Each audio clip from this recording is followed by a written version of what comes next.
Selamat siang Pak Edi Ganevo, Ketua Umum KAD Indonesia. Pak Edi Ganevo data hadir juga ini. Selamat siang.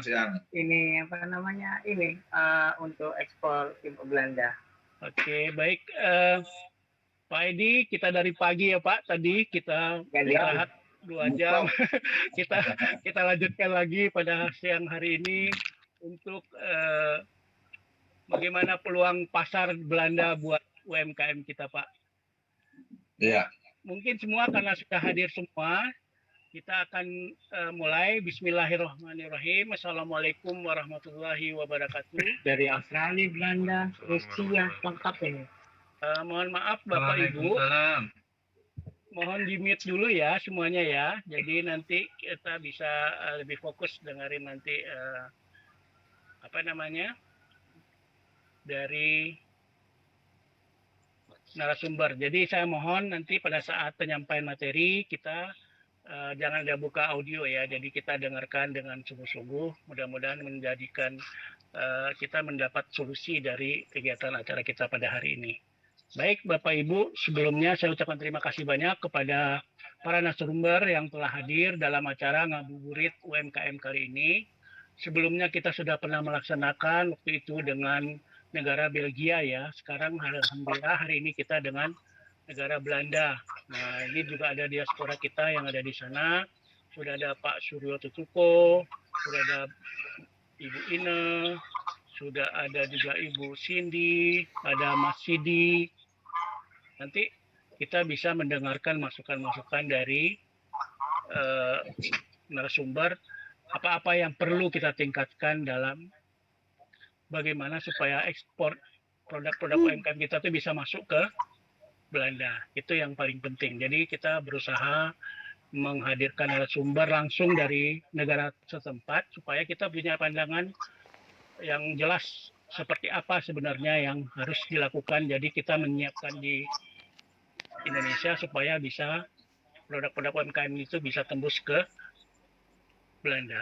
Baik, Bapak Ibu, sebelum acara kita mulai, sebelumnya seperti biasa, marilah kita dengarkan dulu sambutan dan arahan Ketua Umum KAD Indonesia, Bapak Edi Ganevo. Kepada Bapak Edi Ganevo, kami persilakan, Pak. Baik, terima kasih Pak Ayud.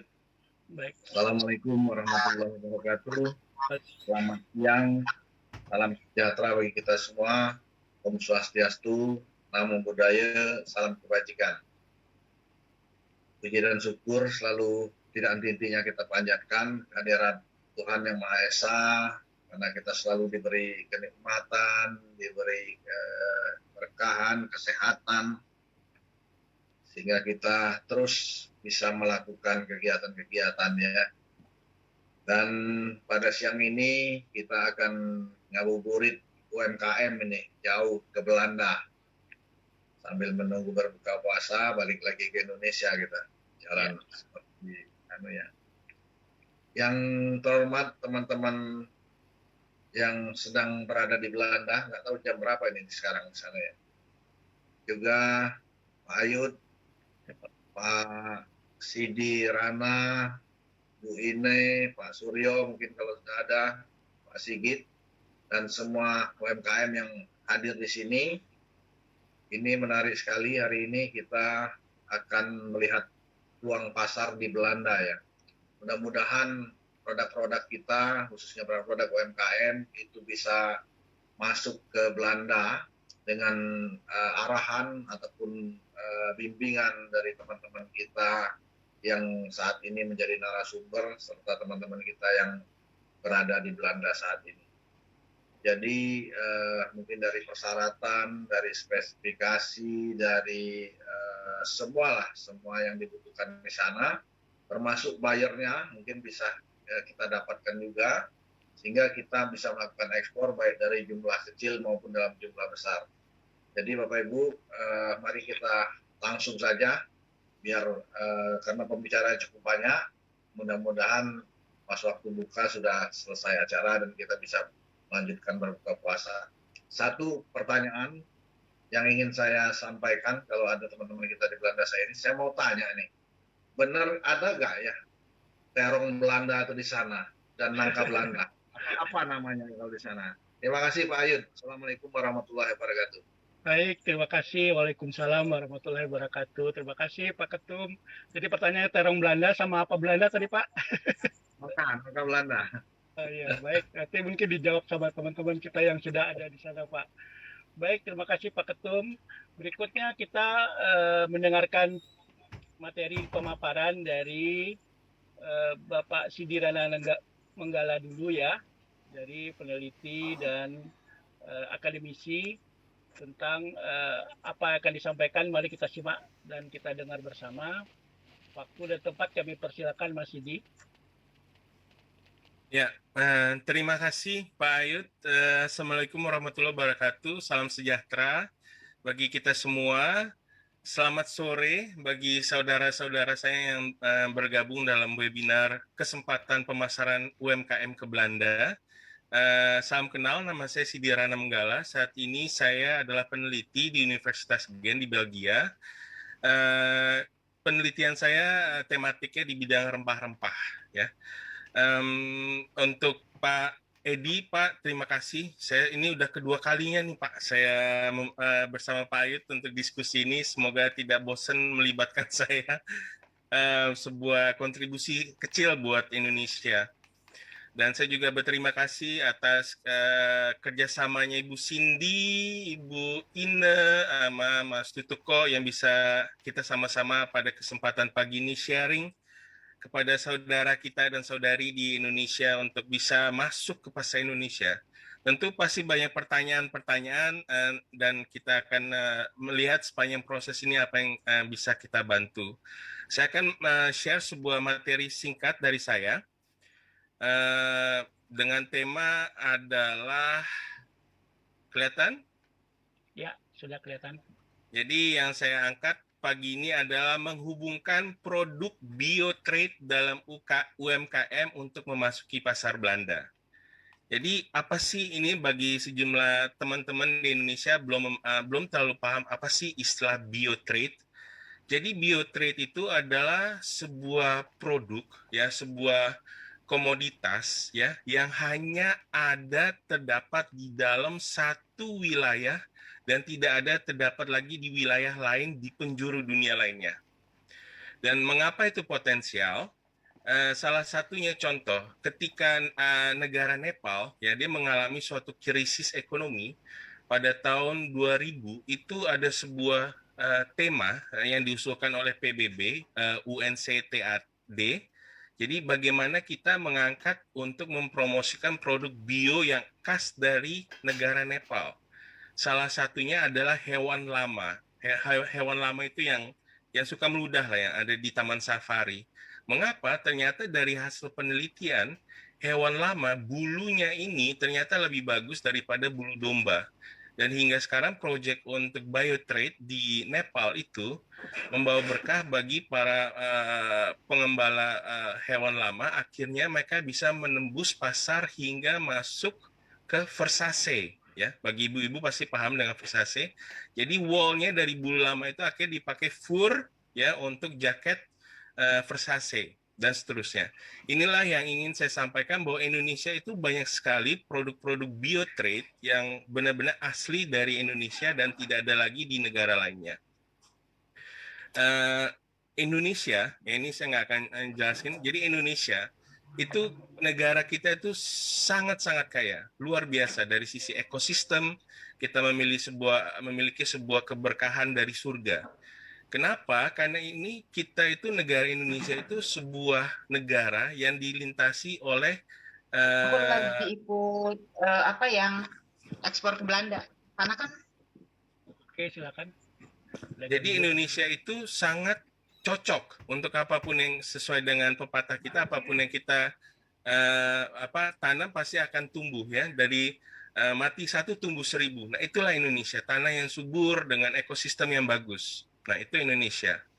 Kedua, ini adalah biotrade. Jadi biotrade yang sudah saya sampaikan adalah mempromosikan apa yang sudah ada, dan inilah yang bisa membantu sebuah kekayaan. Dan ini semakin banyak. Ini salah satu fotonya dari Peru, Nepal, itu semua udah mengarah kepada konsep perdagangan bio. Dia itu mengapa biotrade ini menarik? Karena itu dia belum terlalu menjadi komoditas primer yang akhirnya ada standarisasi tadi seperti sampai Pak Yan. Jadi yang belum dia kategori sebuah produk yang sifatnya eksotik, yang akhirnya baru dibutuhkan HS kode dagang internasional yang mereka masih meraba-raba. Ini masuknya kepada apa ya? Nah, inilah fungsi daripada biotrade. Jadi untuk pendapatan, promosi, dan pelestarian, tapi lebih kepada mengangkat citra daripada suatu daerah di Indonesia. Nah, inilah berbagai prinsip dan kriterianya. Ketika kita mengatakan dengan biotrade, jadi kita ada sebuah upaya untuk pelestarian, ada pemanfaatan, ada keberlanjutan sosial ekonomi, dan pematuhan terhadap aturan-aturan internasional seperti Nagoya Protokol yang beberapa teman di sini sudah memahami bahwa itu sebuah fungsi perdagangan yang harus pematuhan terhadap aspek global. Nah, ini salah satu contohnya, kayu manis, ya. Ini sebuah upaya, jadi gini, biotrade itu tidak ditanam, ya. Dia itu tumbuh liar. Dia itu tumbuh liar yang kemudian diidentifikasi sebagai sebuah komoditas yang ternyata bisa ditransaksikan secara global. Nah, di Indonesia sendiri, ya, banyak sekali fungsi daripada biotrade ini.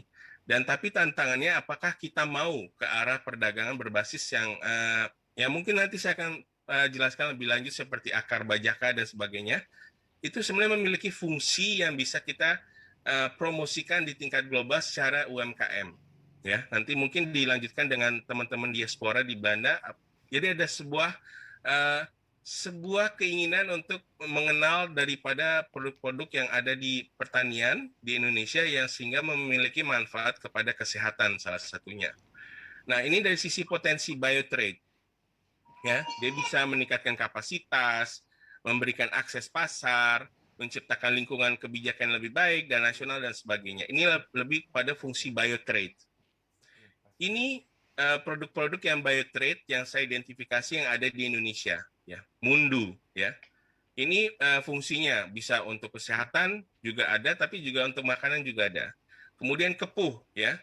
Ini hanya ada di perkebunan yang akan bahan bakar nabati, medis dan sebagainya. Kluwak, ya. Kluwak ini juga untuk bumbu masakan, tapi juga untuk kesehatan juga ada. Keempat, bawang dayak, ya. Bawang dayak ini untuk penurunan tekanan darah tinggi dan sebagainya, tapi dia juga dikonsumsi untuk publik juga.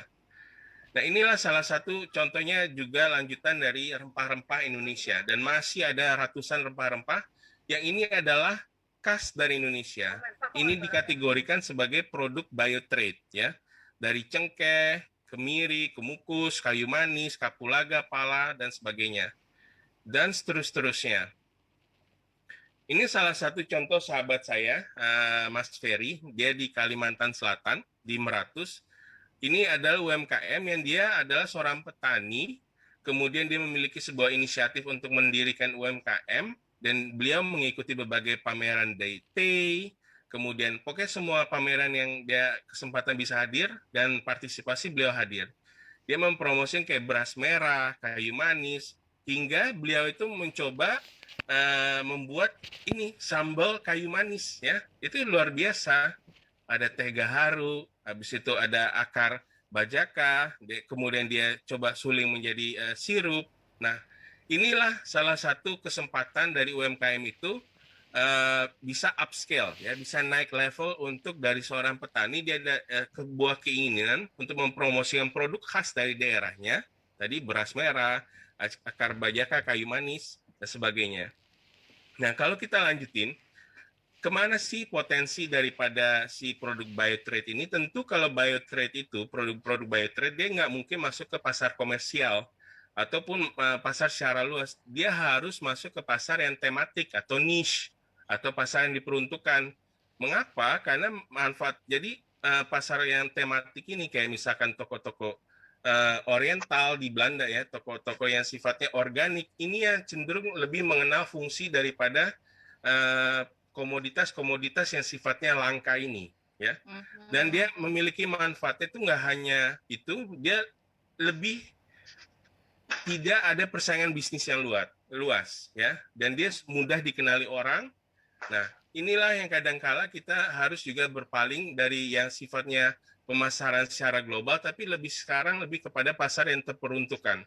Itu juga ada kesempatan untuk kita bisa eskalasi. Nah, itu mungkin penjelasan singkat saya. Kalau mau tahu lebih banyak tentang saya, bisa scan saya. Scan saya, nanti bisa kita lanjut diskusi. Mungkin itu dari saya. Pak Ayut, terima kasih atas waktu dan kesempatannya. Baik, terima kasih banyak Mas Sidi. Alhamdulillah sudah memberikan suatu pencerahan juga bagi kita teman-teman di Indonesia. Jadi apa-apa saja yang mungkin bisa nanti jadi tambahan untuk produk-produk yang bisa diekspor ke negara Belanda.